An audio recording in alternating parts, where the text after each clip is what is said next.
What is up, Dodger fans? The franchise Dodger Familia. Welcome back to your back-to-back World Series champion Dodger podcast, the Let's Be Frank podcast.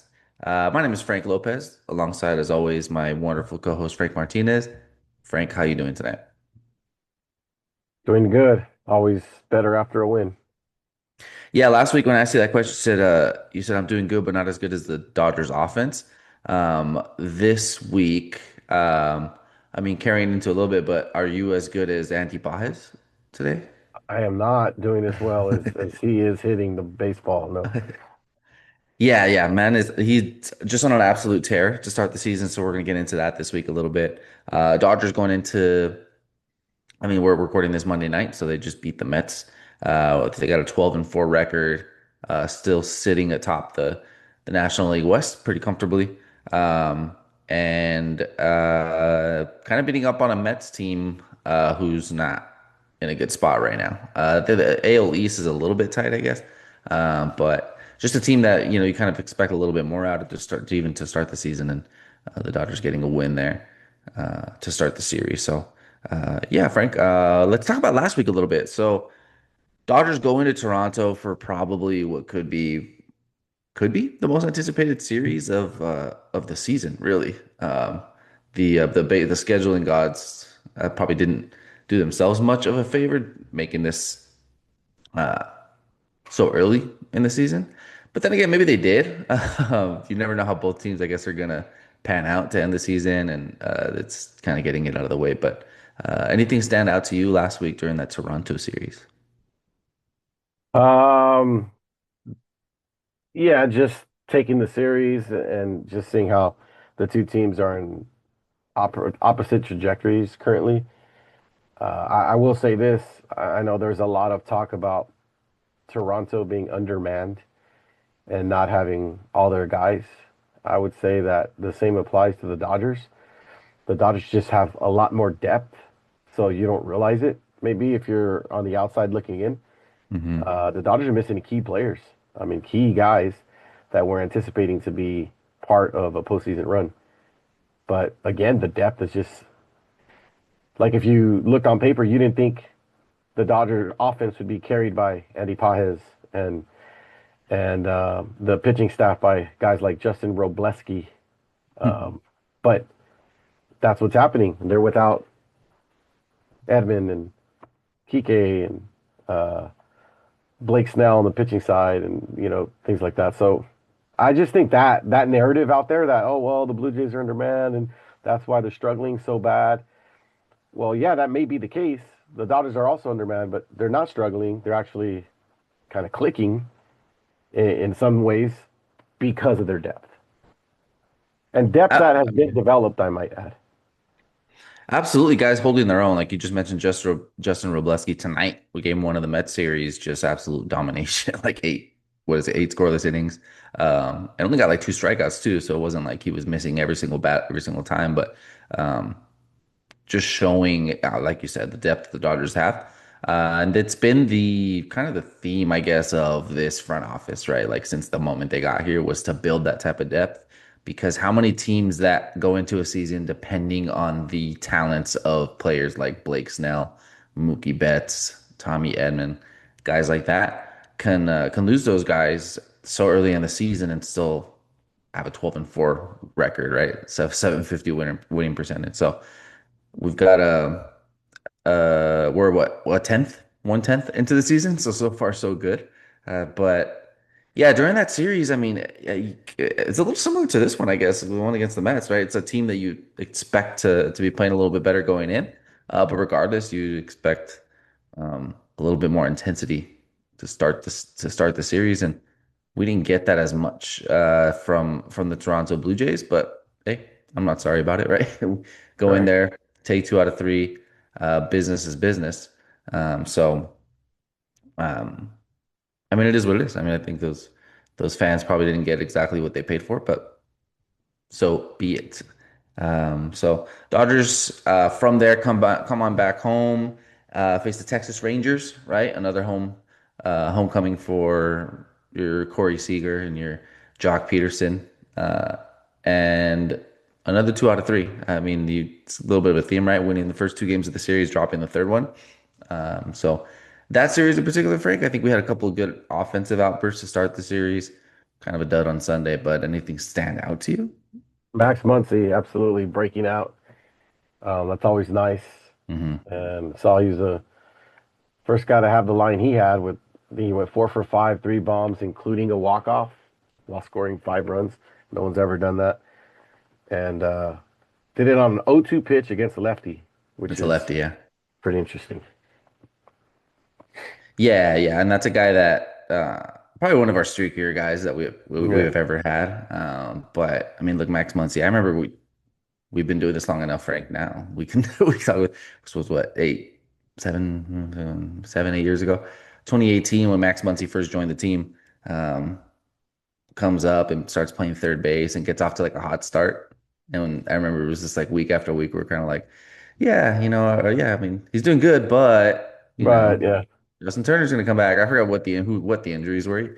Uh, and then we kind of had to like swallow our pride towards the end of the season and be like, oh yeah, this guy is going to be a starter going into the postseason. Fast forward, he's has the most home runs in Dodger postseason history, and it's just probably just been one of the most consistent, dependable bats on our team, and it's been so nice. We talked about the depth, right? Talk about lineup depth. This guy, I would say, for the better part of that time, hasn't been a 1 through 4 hitter. I think for parts he has been. So imagine having to go past you know, the middle part of that lineup, and you still have to face Max Muncy. Just goes to show what this how this team is built and what it's capable of. So you mentioned lefty lefty, just an absolute bomb. Beautiful. I mean, beautiful outcome. Exciting. But it was on right after Edwin Diaz's first blown save of the season. Anything you see there that concerns you? Anything? yeah. Obviously, he also wasn't available the following night. His velocity being down. I saw something, just the typical Dodger ambiguity with respect to players and their injuries. Something related to his previous knee surgery from 2023, and that's all it said. He's dealing with an ailment related to his 2023 knee surgery. Whatever that means. Um, Yeah, me too. I, yeah, aren't we all? Uh, Uh, yeah, I mean it's early. You can absorb it if you need to rest them for some time or whatever you can, and that's the great thing about depth. Again, Yeah, yeah. To me, that one just kind of slipped away quickly. It's just an example of how how things can turn and kind of what you just need from a closer, being able to kind of withstand those types of things. Still finished the inning though, right? Got out of the yes, inning, preserved at least a tie going into the bottom half, and kind of set things up for. I used to be a little bit more unfair. I used to call those fake walk-offs, right? When you were when you were leading going into the top half, then you give up the lead and then come back and win it in the bottom half. But set the table for Max Muncy's third home run of the game, and something for to get to leave the stadium for the home fans on a better note. So yeah, I mean, concerning not so much. I mean, I don't know. You get a little bit of a taste now of like when and do all like those theatrics, right? The entrance and all this and that, and then that happens. I mean, that's kind of got a little bit of that. So, I mean, it is what it is. But I will say, yeah, you mentioned the following night he wasn't available, and Alex Vesia was put in the safe situation and came through. Frank, let's talk about Alex Vesia for a second, yes, right? Alex Vesia just goes through him and his wife go through just an absolute tragedy, expecting the birth of their first child during the postseason. I think going into the World Series last year, um, and they lose their child. I mean, it's something that's tragic, and I think just touched the heart of the entire baseball community to the point where um, you know players on both sides of the field during the World Series had a 51 on their hat, uh, kind of just letting them know that he's in their thoughts, he's in their prayers, um, and just wasn't available for that series, obviously, because life happens sometimes, and um, it took a while for them to kind of come out and a little bit more in the public, and but lo and behold, he make sure that he's ready for opening day, right? For spring training. And Frankie's looked phenomenal. I mean, he's been so good. I think he's looked about as good as he ever has, Um, just throwing that high fastball, throwing that curveball, and just with command, with conviction, and just kind of bringing that energy. So, I mean, I right now at the moment can't say enough good things about Alex Vesia and kind of like the resilience that he showed. Um, but yeah, man, what have you seen from Alex?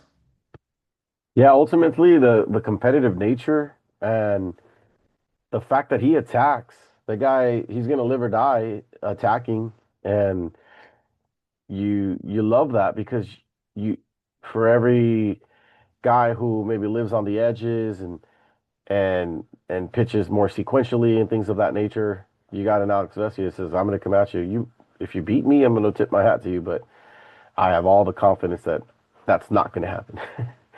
And so that fire is very much needed, on a team that has championship aspirations.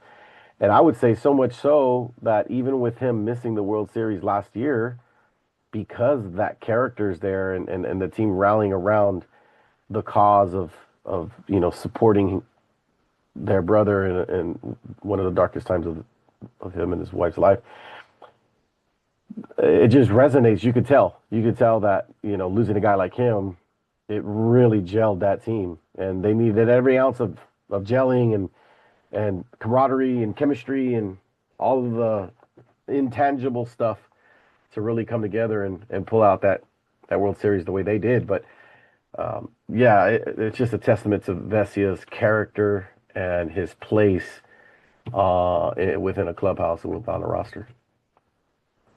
Absolutely, and those types of things kind of permeate through just the game, and baseball's a fluid thing. It's got its own heartbeat, and I think it just goes to show what um, when things happen and when the culture of a team is so intact and healthy, when things like this happen and just their ability to kind of rally around their guy and eventually get him a ring. I'll always have very great things to say about the 2025 Toronto Blue Jays because of what they showed us um, through those moments. But I mean, again, they get Alex Vesia coming out. You mentioned he just attacks, right? Attacks, and that's what he does. It reminds me of what 2024 World Series was it Game Two? Yeah, one pitch save. Comes in, bases loaded, two outs, um, game on the line, right? Series lead on the line. You want to leave Dodger Stadium up 2-0 versus going back 1-1 off of a loss, and everybody in the baseball world knew that he was going to throw a fastball. It was what's his name? The Yankees catcher, backup catcher guy. That was his name escapes me. That was up to bat. He knew he was going to get a fastball.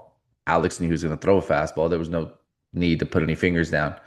And he attacks him and he gets the out, right? Just a routine fly ball to left field, and uh, and that's just who he is, man. Just locked in and then getting the out and then showing the emotion and just reminding us why we all love the game of baseball. I think it's just been a beautiful thing to see, and obviously worth noting. I think it's special. Shout out to Alex Vesia, and shout out to his wife and the team and everything they've been able to do, despite some of these circumstances. So I did want to mention he's through 7 appearances, 6.1 innings pitched. He's got 6 strikeouts, 0.79 WHIP.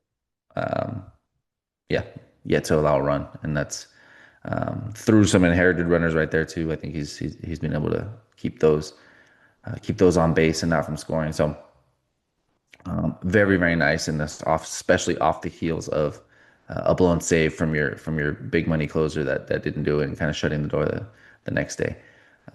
Very nice, very nice. So yeah, I mean, look, um, that brings us to this week, right? So we're in the middle of a Mets series, which historically those Dodger Mets series have been a little bit more fun. So we'll see what the next two games have to offer. But we mentioned Justin Robleski tonight through 8 scoreless innings, just absolute domination. Andy Pages continuing just to rip the cover off the baseball. So let's talk about Andy Pages a little bit. a little bit more in depth, Frank. Um, Andy Pye is the guy that comes up last season and just opens a lot of eyes, right? You can kind of just see the raw talent um, and uh, big swing, right? I remember when he first came up, he was just kind of like a swing at everything type of guy, right? It was like I don't think this guy's ever going to draw a walk for the rest of his career with Yeah. that type of approach. Uh, and he's still that's still his nature, right? I mean, you watch him hit, but um, just an absolute tear right now to start the season. I think he's got 5 home runs. I think you mentioned to me earlier he's the first to 20 RBIs. But what have you seen from Manny Paez as he's just kind of entered this point of his career, and maybe what do you think you can attribute it to?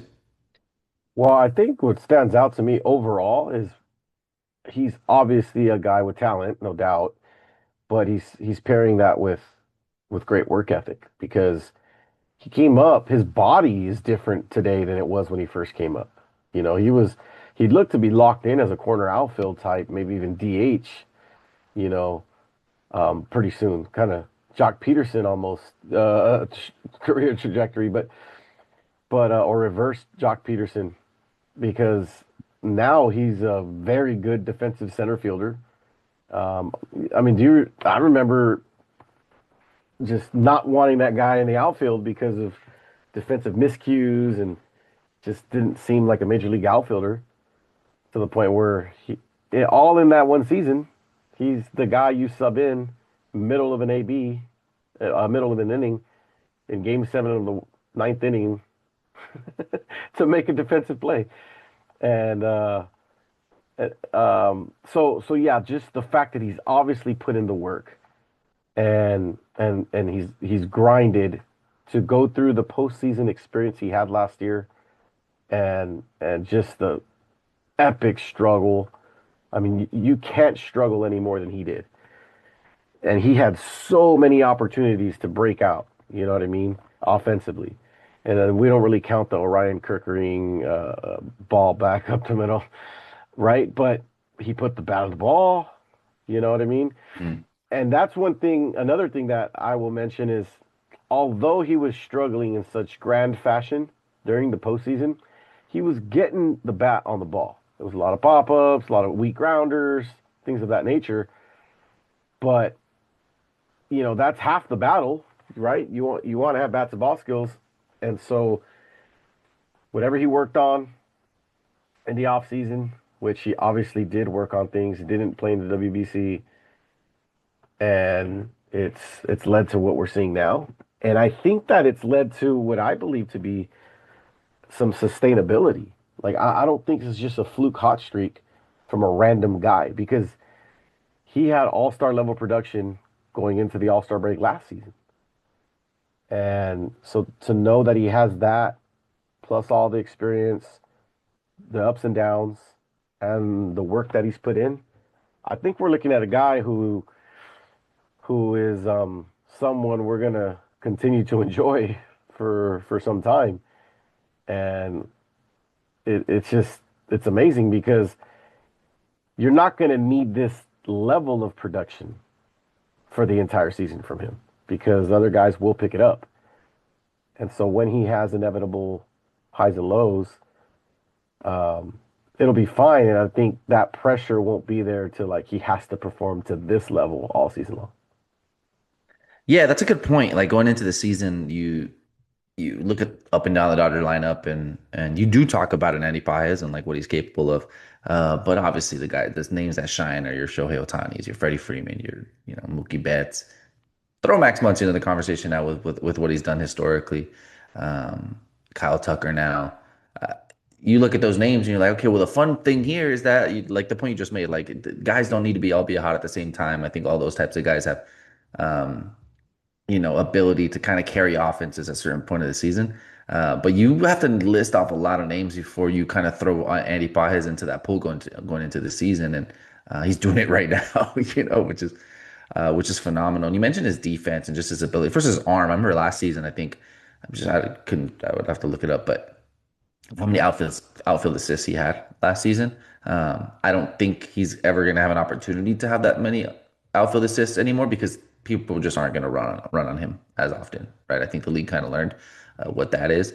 Um, and then to play in the World Series in Game Seven of bottom of the ninth, Game Seven, which is absolutely nuts. Um, I have a question for you, off topic, on topic, whatever. Do you think Kike Hernandez catches that ball? Yeah, I maintain that Kike was gonna make the over the head, um, maybe not totally Willie Mays, but Willie Mays-esque, like maybe to the side a little more. But I think he was gonna make the grab. 100%. I think he was lasered in. He had corrected his route. He got to the Mhm. spot. Um, he just needed to make the grab and make sure he didn't crash into the wall too hard, which I don't think he would have. So yes, I do. What about you? I do too. He was already taking smaller steps. Like yeah, he had a beat on it, and I think just what made it feel so dramatic is because of the stakes. He was playing a little bit more shallow, and he just had to take a big route back there. So glad we agree on that. That's a hill that I'll die on. And just if you look at his at his route, but regardless, Oh, Andy Hoppe has come into the game cold. You're gonna say something? yeah, I have a question for you. Did you see this previous game here with Teo and Andy having a similar type of a developing play? Does Andy Pajes, if Teo didn't get out of the way, would Andy Pajes have just absorbed the collision with Teo the way he did with Kike? Ooh, no, Oscar Hernandez is built a little bit different, dude. Yeah, He's built a right. little bit different than Kike Hernandez. So I'd say no. He crashed into the correct Hernandez, I would say.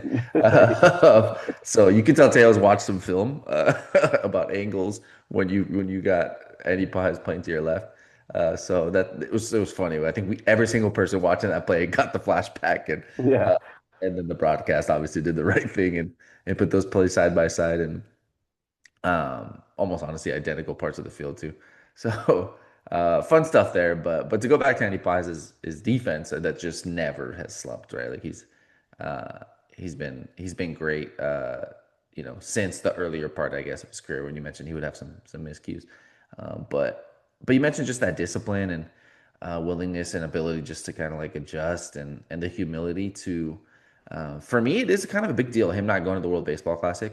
Maybe some people read into it a little bit more than others, but to have the opportunity, especially in um, some of these Latin American countries, right, to like put your home country's name across your chest and kind of go and give it your all and represent them. To turn that down is not a small thing. You see what Venezuela was able to do. You see the energy of these like Dominican Republic games, Japan. Like just uh, just watch one of those games and you kind of just see the passion those things were played with. And he pauses like, no, I'll just stay over here in Arizona. I'll stay here in yeah, Glendale, Arizona, and put in my work. And um, I was like, man, like I I noted it when I saw it. I was like, we'll see if anything comes of it.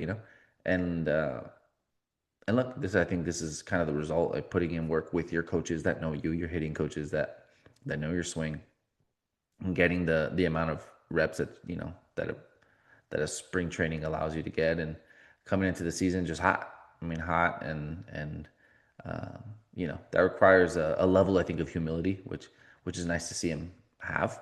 And look, Frank, I think this is an example of a guy that we see that obviously isn't like an acquisition from a different team, a guy that comes up from our own farm, just enter this type of culture, right? And that's where you see, when World Series hero Freddie Freeman is out here and the types of at bats he takes, and uh, I mean, setting the example for guys coming up like your Andy Pajes right.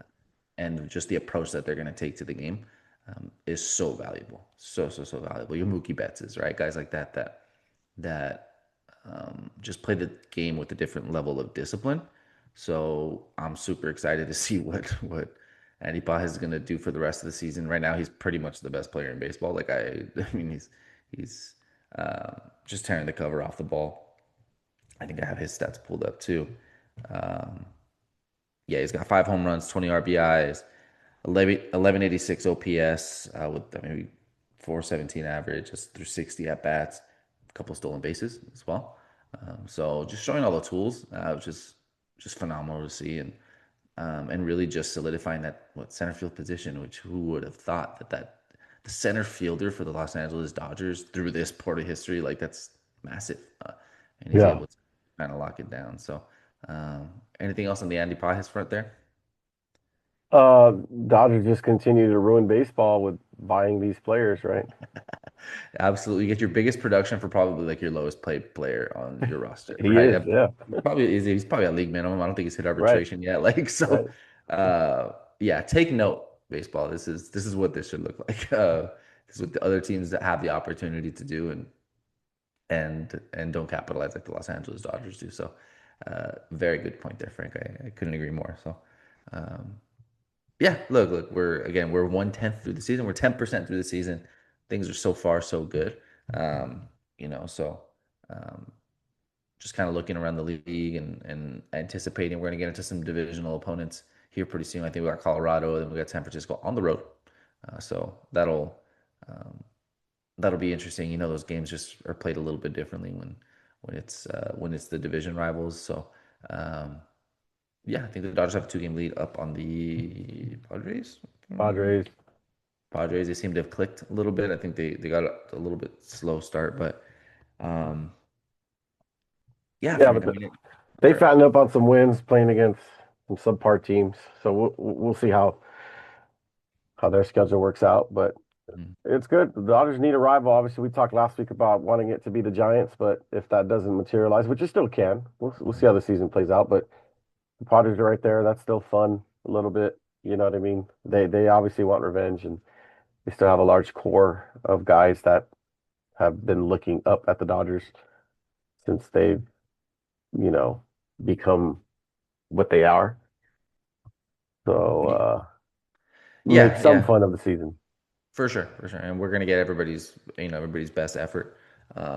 I remember everybody had something to say about Mookie Betts. Was it 2024, 2025?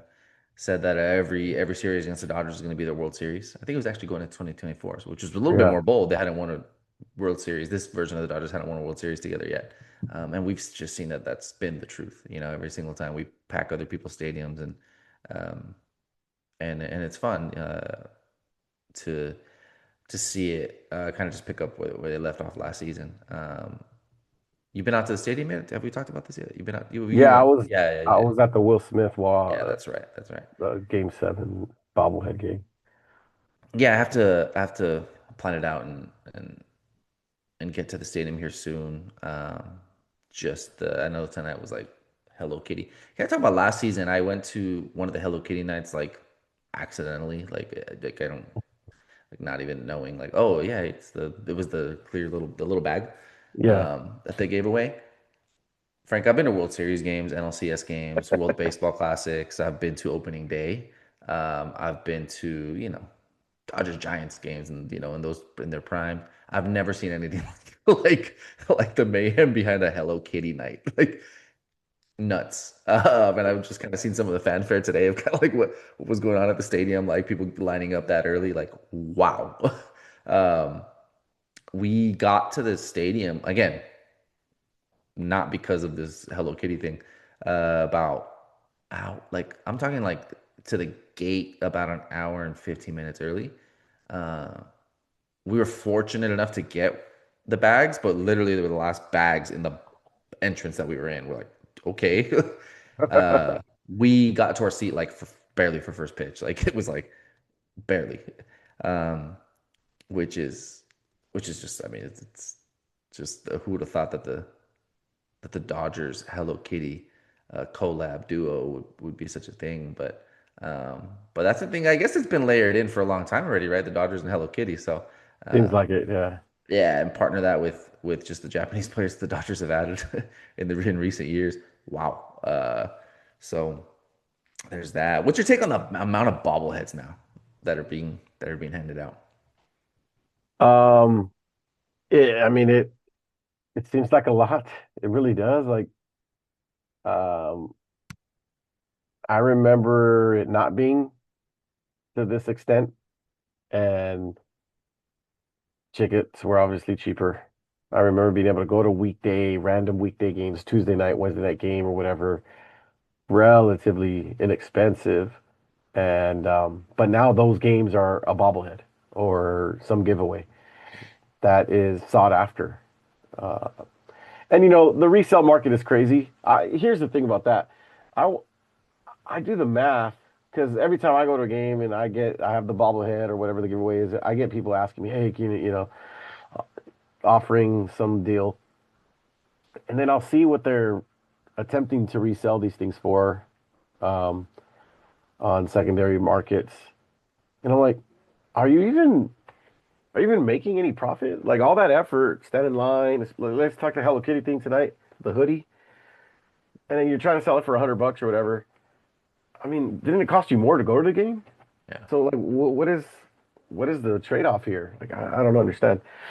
Yeah, for that standpoint, the resell thing. But we were fortunate enough in the game that I went to get the $80 Otani refill cup. Um, Oh yeah. we just found it. Like people in our section just left them behind. So Oh, nice score. yeah, Yeah, yeah. There's just so much now. Like, and just talking about the fan experience, I guess we can kind of get into that a little fun topic. Like, there's just some. I saw these little like mini like coolers, like oh yeah, yeah, Gatorade coolers with the right. chamoy and the thing, and I'm like, man, like I don't know, we just didn't have this growing up. Like you go to your trough and take a piss in your trough, and go to your seat with your boiled Dodger dog and Get your your 76 ball antenna ball. yeah, you're Jack in the Box instead of ball. Right. Yeah. And you do it with a smile on your face, dude, and watch your 80 and 80 and 82 Los Angeles Dodgers play baseball. Boy, has that changed. And look, I think a lot of these what these promotions are, they're all like sponsored, obviously, by different promoters, and everybody wants in on that, and so it's brought to you by this, brought to you by that, and I mean the Dodgers just everybody wins. I mean that's just kind of what it is. So. Interesting. Yeah, as far as the bobblehead thing, I remember before, I don't know, they do like 5, 6 a year, if that. And I remember when they bumped it up to 10 and you could buy like the 10 ticket pack, 10 game Oh, ticket right. package with all the bobbleheads. And that was a thing. And now it's just crazy how many they're giving away. And I remember, I know people that were like, oh, I collect all the bobbleheads, Yeah. all of them. And I'm like, at some point, you're not going to have room, right? Like, I mean, the day's going to come. Well, that grew exponentially, I think, in the last Yeah. few years. And I'm like, God, I wonder if there's anybody out there that still has all of them. Yeah, probably your season ticket holders that don't miss a game, I guess. But um, I don't know. Yeah, like, look, I have a thing where I'm not like super, super obsessed with them. If I get them, if I know there's a player that somebody I know really likes or whatever, like maybe I'll give it away. Um, and then I'll keep my Kershaw one or my Fernando Valenzuela one or my Vince Scully bobblehead's probably one of my more prized ones. It's the one where he's sitting at his desk. Um, love that one.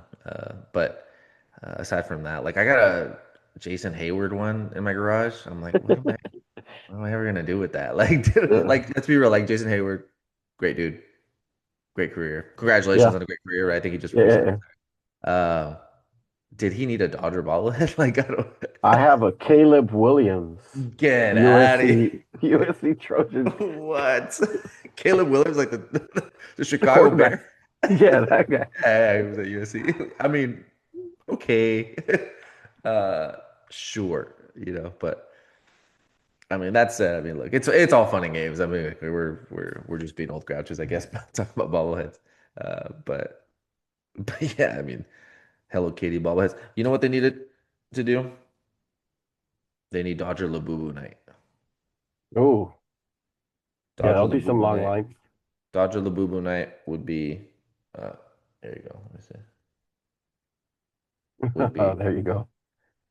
would be my preferred Dodger giveaway for the season.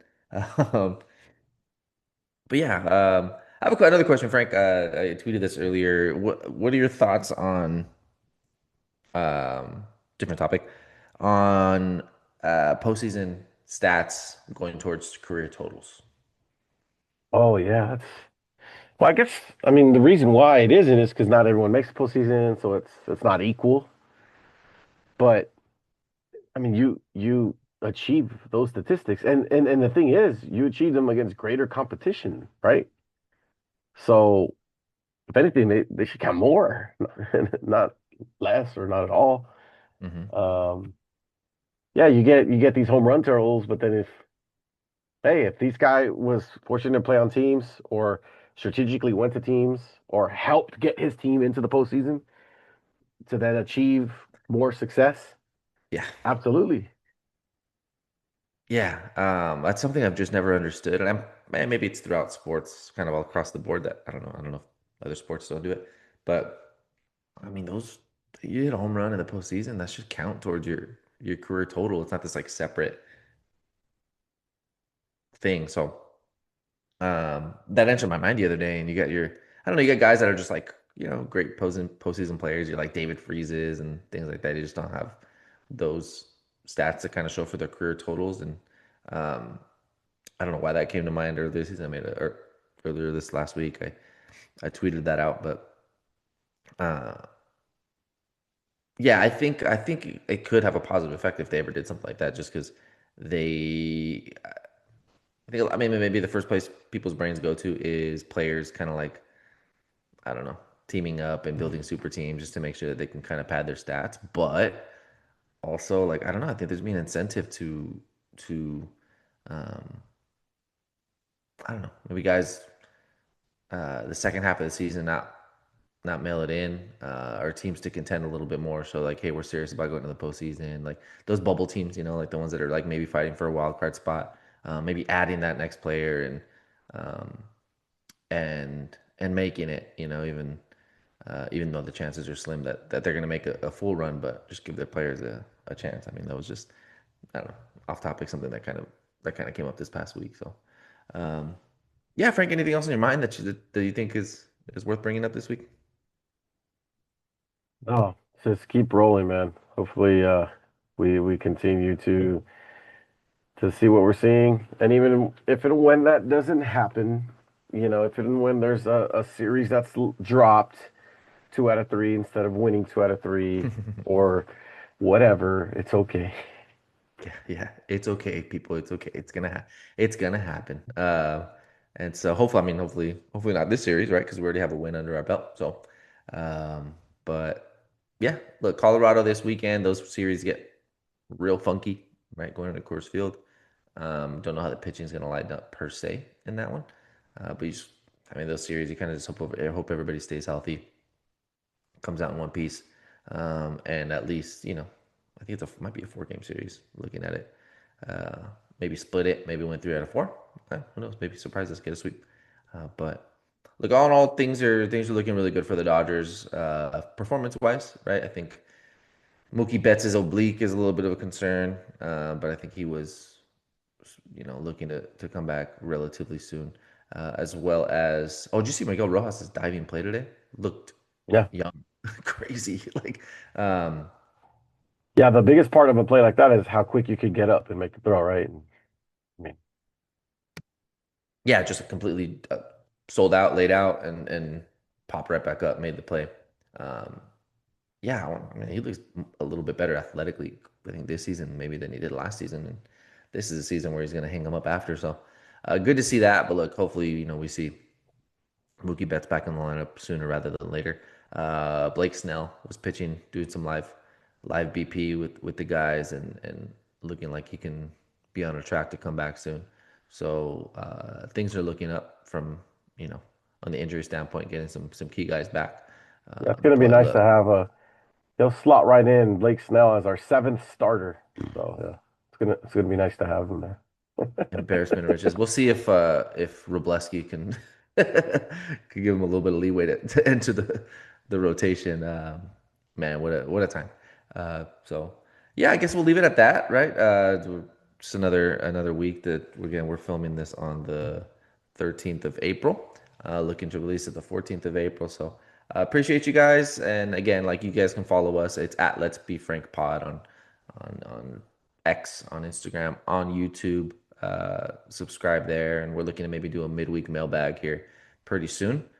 Bring back the Frank mailbag, answer some of your guys' questions, see what's on your guys' minds, and yeah, kind of just keep constant with this thing. So appreciate everybody's time, and thanks for clicking. So with that, we'll wrap it up for this week. Appreciate you all. We're the Franks. You're the franchise. We'll see you next week. Peace.